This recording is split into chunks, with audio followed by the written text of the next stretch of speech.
저의 직분은 목사입니다. 저는 교회 학교의 산물입니다. 저는 어려서 초등학교 1학년 때부터 교회를 다니기 시작했습니다. 잠깐만요. 1학년 때 저희 반 친구가 저를 전도해가지고 학교 앞에 있는 교회 같이 다녀보자 해가지고 친구 따라서 교회를 다니기 시작했습니다. 물론 그 전에 우리 어머니의 등에 업혀가지고 2살 때부터 예배를 다니긴 했었는데 저는 기억에 없고요. 저희 어머니만 기억하고 계십니다. 그렇게 다니기 시작했는데, 그래서 교회 학교부터 이렇게 꾸준하게 하나님을 배우고 친구들과도 놀기도 하고 선생님한테 아이스크림도 얻어먹기도 해보고 그러면서 이렇게 자라왔습니다. 많은 선생님들을 만났습니다. 많은 선생님들을 만났는데 기억에 남는 선생님이 딱 2분 계세요. 물론 여러 명이 있는데 그 중에 2분이 계십니다. 한 분은 제가 2학년 때 초등학교 2학년 때 저를 데리고, 그리고 우리 반 아이들이죠.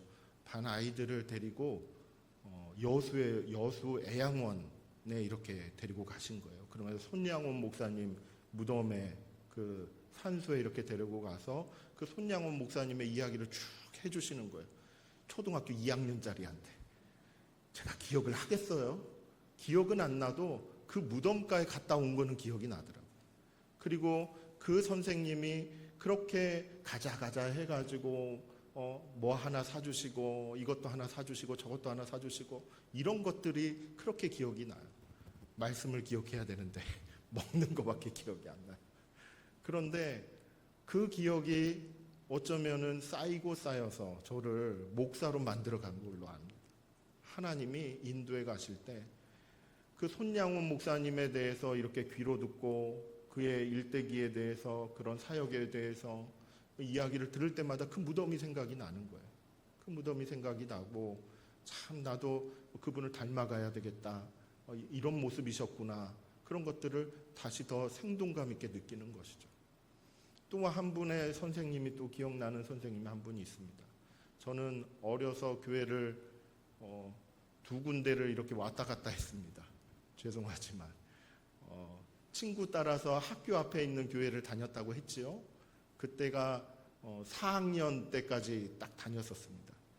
4학년 때까지 딱 다녔었는데 저희 어머님은 저희 집 앞에 있는 교회를 다니셨습니다. 그러니까 집과 학교가 좀 떨어져 있었거든요. 그래서 집 앞에 있는 교회 다니셨고 저는 학교 앞에 있는 교회를 다녔어요. 그러니까 저희 어머님이 그러시더라고요. 야, 그래도 우리 가족이 한 교회 다녀야 되지 않겠냐. 화나 이리 오너라 해가지고, 그래서 초등학교 4학년 때 이렇게 딱 갔습니다. 따라갔었어요. 근데 따라가서 그렇게 이제 새로운 친구들을 만난 거죠. 교회 학교에 이제 가서 새로운 친구들을 만났는데 친하지 않는 거예요. 친구가 없는 거예요. 왜냐하면 학교도 달랐거든요. 그러다 보니까 적응하기가 어려웠어요. 한 번은 제가 상처를 입은 게 하나 있었습니다. 아직도 기억나요. 뭐냐면은 그 새로 그렇게 이동을 해간 그 교회에서 성경 퀴즈 대회를 했어요. 성경 퀴즈 대회를 했는데 저 어린 마음에 우리 반에서 그래도 나 한번 시켜주겠지, 이런 마음이 있었던 거예요. 한번 나가보고 싶었던 마음. 저 착했죠. 다 도망갔는데 아니 그런 참여를 하고 싶은 마음이 있었던 거예요. 근데 그 선생님이 대뜸 무슨 말씀을 하시냐면, 너는 다음에 해라. 그리고 옆에 있는 다른 친구를 시키는 거예요. 그때 마음에 영 거시기 했었어요. 그래가지고 이곳은 내가 오래 다닐 곳은 아니야. 나는 내 친구 있는 데로 갈 거야 해가지고 4학년 때 그 교회를 떠나서 다시 원래 다니던 교회로 다시 갔었습니다. 그래서 거기에서 5학년, 6학년을 이렇게 다니다가 다시 어머니의 권유에 못 이겨서 다시 집 앞에 있는 교회로 다시 왔어요. 그렇게 왔다 갔다 하는 사이에 제가 벌써 6학년이 되고 중학생이 이제 돼가는 그 시절이 됐습니다. 이제 그 상황 속에 제가 기억에 남는 선생님이 이제 어떤 선생님이냐면은, 제가 6학년 때 왔잖아요. 그런데 또 친구가 없는 거예요. 옛날에 봤던 친구들은 벌써 자기들끼리 막 놀고 하니까 제가 그 자리에 끼어들기가 어렵더라고요. 그래서 저도 그냥 뚫레뚫레 하면서 이러고 막 이러면서 있었어요. 그러다가 다시 에이, 내 옛날 친구들한테 나 갈 거야 하고 엄마한테 죄송해요. 어머니께 그렇게 말씀드리고 선생님께는 말씀도 안 드리고 이렇게 가려고 시도를 했었어요. 시도만 했어요. 네, 시도했더니 저희 어머님이 저희 선생님께 연락을 하셨던 것 같아요. 연락을 하셔서 그 선생님이 집에까지 찾아오십니다. 집에까지 찾아오셔서 제 이야기를 다 들어두시더니 등을 다독이면서 걱정 마라. 여기에서 잘 지내보자. 내가 도와줄게. 그리고 제가 교회를 안 옮겼어요. 그 선생님한테 발목 잡혀가지고. 네.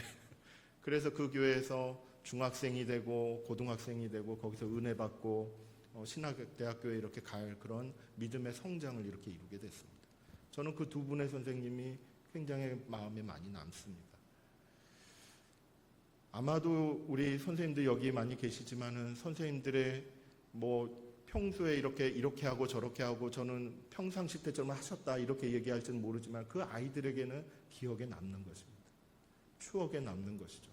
그리고 그 추억 가운데에서는 그 아이들의 믿음을 지켜갈 수 있고 어느 한 시점에서는 성장할 수 있는 좋은 그런 자료가 되는 것이에요. 근거가 되는 것이에요. 그래서 여러분들의 섬김은 여러분들의 그런 가르침은 결코 헛되지 않습니다. 결코 땅에 떨어지지 않습니다. 그 표정 하나, 등 따독여주는 거 하나, 이런 거 하나하나가 그 믿음을 지켜나가고 신앙이 성장해 가는데 밑거름들이 하나하나 된다는 것이죠. 그래서 결코 실망하지 마시고 우리 아이들을 잘 키워주시면 감사하겠습니다. 저희 아이들도 있어요. 네. 잘 부탁드립니다. 그래서 이처럼 참 소중하고 귀한 우리 선생님들이십니다. 그 선생님들의 섬김을 통해 오늘도 어쩌면 우리 연세교회 안에서 이 세대를 그리고 다음 세대를 이끌어갈 하나님의 일꾼들이 지금 자라나고 있다라고 저는 믿습니다. 다윗과도 같은 사람, 솔로몬과도 같은 하나님의 일꾼들이 지금 잘은 모를 수 있죠. 하지만은 하나님께서 키워가고 계신다라는 것을 저는 믿는 것입니다. 그리고 그것을 위해서 함께 기도하고 함께 협력하고 그리고 함께 축복하면서 걸어가는 저와 여러분이 되기를 예수님의 이름으로 축복합니다. 오늘 말씀에 보면은 기독교 교육에 있어서 중요한 주제를 한 가지 이렇게 알려주고 있습니다. 신명기에 나타나는 여러 가지 그런 주제들 가운데 딱 한 가지 주제입니다. 뭐냐면은 하나님의 명령을 지키면 복을 얻는다라는 거예요. 그거는 신명기 전체에 걸쳐서 주어지는 하나님의 법입니다. 하나님의 원리인 것이죠. 그래서 9절에서 10절까지 있는 말씀들을 이렇게 쭉 보면은 하나님의 명령을 지키면 하나님의 복을 얻게 된다라고 이렇게 얘기를 하는데 그게 평상시에도 그렇지만은 어떤 때도 하냐면은 안 지켰다가 마음대로 이렇게 살다가 하나님께로 돌이켜서 와서 하나님의 말씀을 지켜도 똑같이 복을 받게 된다. 그 얘기를 여기서 하시는 거예요. 그게 중간쯤에 보시면은 내 마음을 다하고 뜻을 다하여 여호와 내 하나님께 돌아오면 이라고 해서 내 하나님께 돌아오면 이라고. 그래서 우리 아이들의 삶들 가운데 그리고 우리가 교육을 하는 그 대상자들 가운데 그들이 잠시 떠나 있을 수도 있겠죠. 잠시 교회를 안 나올 수도 있겠죠. 하지만 그들에게도 여전히 기회가 있다라는 거죠. 여전히 그들에게 돌아올 수 있는 기회들을 만들고 그리고 그들이 하나님께로 이렇게 돌아와서 그 하나님의 말씀을 청종하며 이렇게 따르게 된다면 그들은 그 가정에도 생업에도 복을 얻게 되는 그와 같은 놀라운 축복의 그런 약속이 여기 있는 이 말씀이 있다라는 거죠. 그러니까 이 약속을 중요한 것은 우리 아이들에게 알려주는 것이 필요합니다. 하나님은 약속을 하셨습니다. 그 약속을 내 삶 가운데 적용을 하는 것도 필요하고 내가 경험하는 것도 필요하지요. 그리고 그 경험을 아이들에게 알려주는 것이 교육이라고 볼 수 있습니다. 그런데 무엇보다도 우리 아이들이 그 약속을 기억할 수 있어요. 그 약속을 믿고 의지하며 때로는 곁길로 좀 빠져나간다 할지라도 때로는 하나님이 기뻐하시지 않는 그런 세상길로 좀 갔다 한다 할지라도 그래 돌아가면은 하나님이 복을 주실 거야. 하나님이 그래도 예비해 주신 은혜와 복을 이렇게 약속하신 대로 나에게 주실 거야. 그거 가지고 다시 돌아올 수 있도록 그것을 꼭 우리가 가르칠 수 있기를 바랍니다. 하나님의 명령을 지키는 방법은 무엇이냐면은 9절에서 10절 말씀에 그 쭉 보면은 청종한다라고 얘기했습니다. 그냥 간단합니다. 말씀 지키는 거는 그냥 듣고 따르면 되는 거예요. 그냥 이건 아주 단순한 것이죠. 듣고 따르면 되는 것입니다.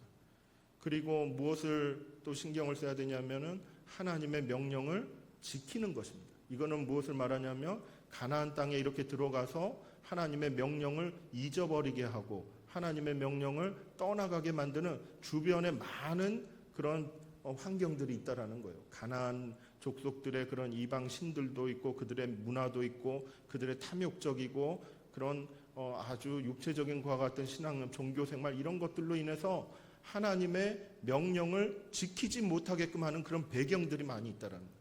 그것으로부터 명령을 지켜야 된다는 거죠. 내가 말씀을 지켜가야 되는 거예요. 여러분 우리가 잘 알고 있는 그런 내용들 가운데 고등학교 때까지는 그래도 엄마 말씀, 아빠 말씀 잘 들으면서 교회 학교도 열심히 하고 회장도 하고 찬양팀도 하고 막 했던 그런 친구들이 있지 않습니까? 그런데 대학을 갔다고 하면은 그때부터 또 군대를 갔다 오고 뭐 어디를 갔다 왔다 그러면 그때부터는 교회를 잘 안 나가요. 이와 같은 이야기도 얼마나 많이 있습니까? 주변에 널려 있는 게 말씀 안 지키게끔 하는 것들이 널려 있는 것이죠. 청년들의 삶이 그렇지 않습니다.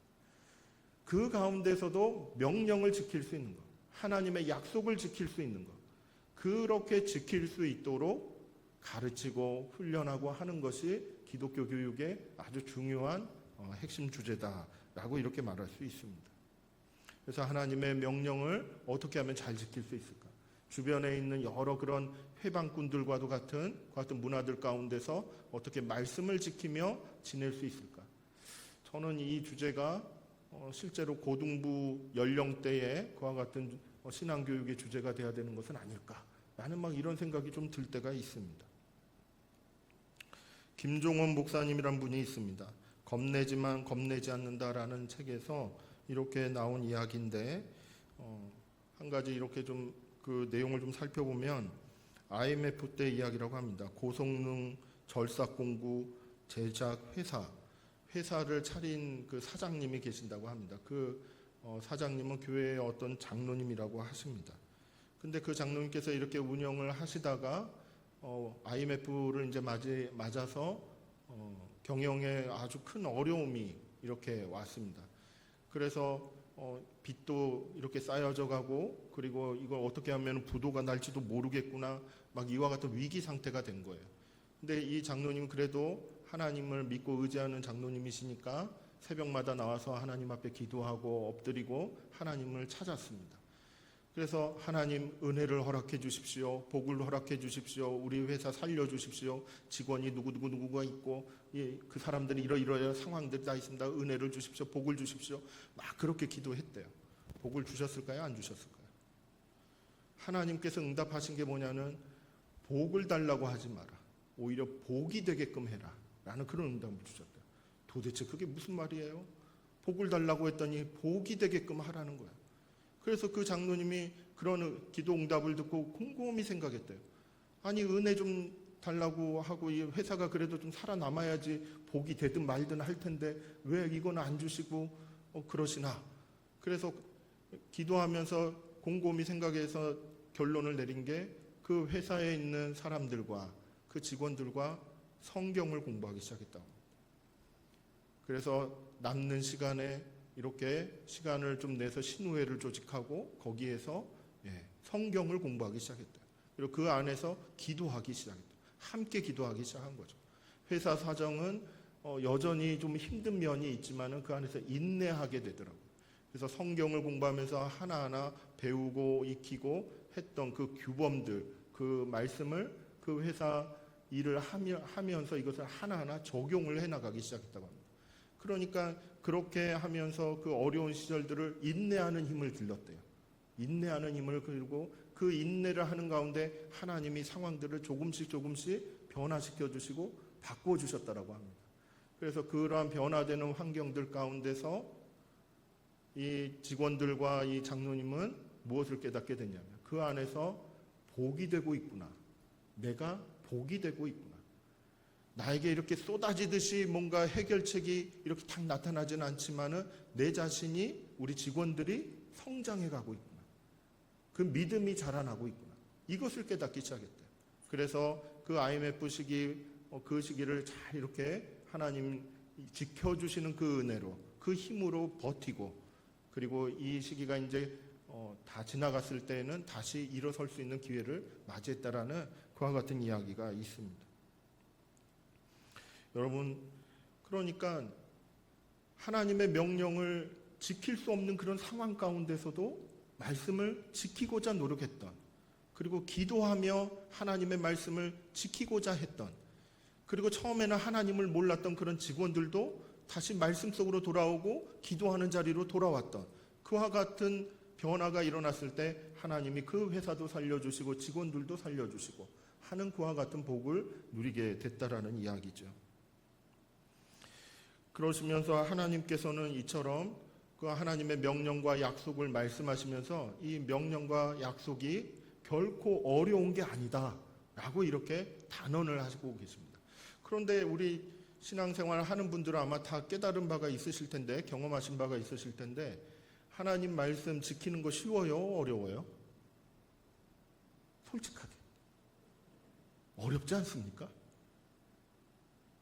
자, 끄덕끄덕 진실하신 분 세 분 네, 어렵지 않습니까? 막 고민이 돼요. 이 말씀을 지켜야 되는 걸 알겠는데 왠지 모를 고민에 빠지게 되는 거예요. 그 고민 없이 그냥 쓱 하고 지켜버리면 끝나는 것인데 그게 어려운 거예요. 아침에 일어나서 교회 갈까 말까 이걸 왜 고민해요? 그냥 가면 되는 건데 고민하는 게 우리들인 거예요.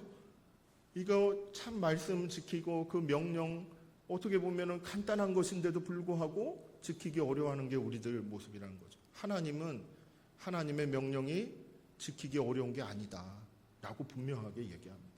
어디 멀리 있는 것도 아니고 하늘에 있는 것도 아니고 땅에 있는 것도 아니다. 어디에 있는가? 가까이에 있다라고 얘기하죠. 어디에 있습니까? 입에 있다, 마음에 있다, 이렇게 얘기하는 거예요. 그러니까 하나님의 약속의 말씀은 멀리 있는 것이 아니라 입에 있고 마음에 있어서 그 입에 있는 말씀, 마음에 있는 말씀, 그것을 가지고 묵상하며 걸어갈 때에 능히 행할 수 있는 그와 같은 명령만을 하나님이 주시는 것이에요. 결코 무슨 수학 문제 풀듯이 어렵게 이렇게 계산해가지고 하는 그와 같은 명령을 하시는 것이 아니라 그 마음이 준비가 되고 그 입술이 준비가 되고 성령으로 이렇게 붙잡힌 바 되었을 때 아주 쉽게 순종하면서 갈 수 있는 그와 같은 말씀을 주신다라는 것이죠.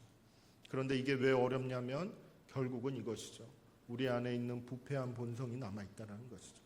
하나님 말씀을 따르지 않으려고 하는 그와 같은 인간적인 심정들, 이것이 여전히 남아있어서 이렇게 갈등하게끔 만드는 그와 같은 죄성, 그와 같은 부패한 본성이 우리 안에 여전히 남아있기 때문에 그것으로 인해서 힘들어지는 것입니다. 그래서 우리는 성령으로 충만함을 늘 이렇게 구하면서 이렇게 갈등하지 않고 그냥 스르륵 순종하면서 갈 수 있는 그와 같은 단계에 이르도록 해야 된다는 것입니다. 저는 이것을 어떻게 우리 아이들에게 알려줄 것인가? 어떻게 우리 아이들을 훈련시키실까? 이것이 기독교 교육의 굉장히 중요한 주제다라고 여겨집니다. 방법인 것이죠. 우리 영유아부, 유아유치부부터 고등부, 청년부에 이르기까지 말씀의 명령은 늘 우리 가까이 있지 않습니까? 근데 이 말씀이 입에 있게 하고 마음에 있게 하는 그 방법, 그게 과연 뭘까? 이것을 찾아가는 것이 교육자가 하는 일이죠. 교육자도 노력을 해야 되고 우리 선생님들도 노력을 하면서 그 방법을 우리 아이들한테 딱 맞는 방법, 그게 뭘까? 이것을 배우기도 하고 실천도 하면서 하나하나 정리를 해나가는 것, 하나하나 이렇게 만들어가는 것, 이것이 우리의 여정이 아닌가 이런 생각이 들어집니다. 이번 교회학교 여름 사역을 통해서 우리 아이들의 그 입에, 우리 아이들의 마음 가운데 하나님의 말씀이 이렇게 딱 심어지기를 원합니다. 그래서 우리 아이들의 입술이 열리면 하나님의 말씀이 잘잘잘잘 이렇게 나올 수 있도록, 밥 먹기 전에 꼭 성경 외우라고. 요즘에도 하시죠? 안 하시네요. 예전에는 말씀 안 외우면 밥 안 준다고 막 그래서 열심히 외웠던 그런 기억이 많이 납니다. 그렇지 않겠습니까? 그래서 하나님의 말씀이 우리의 입술에, 우리의 마음에 늘 이렇게 남아 있어서 그 말씀대로 따라서 순종하는데 어렵지 않고 자연스럽게 그렇게 갈 수 있도록, 물론 이 모든 과정에는 성령님이 은혜를 주셔야죠. 붙들어 주셔야죠. 그렇기 때문에, 하지만 그 과정 가운데 우리가 우리 아이들에게 가장 그래도 잘 접근할 수 있는 방법들, 이런 방법들을 이번 여름 사역에 한번 실천하시면서 하나님의 은혜를 누리셨으면 좋겠습니다. 하나님께서 우리와 함께 하시고 또 우리 아이들과 함께 하셔서 말씀대로 살게 하시는 귀한 역사가 있기를 예수님의 이름으로 축복합니다.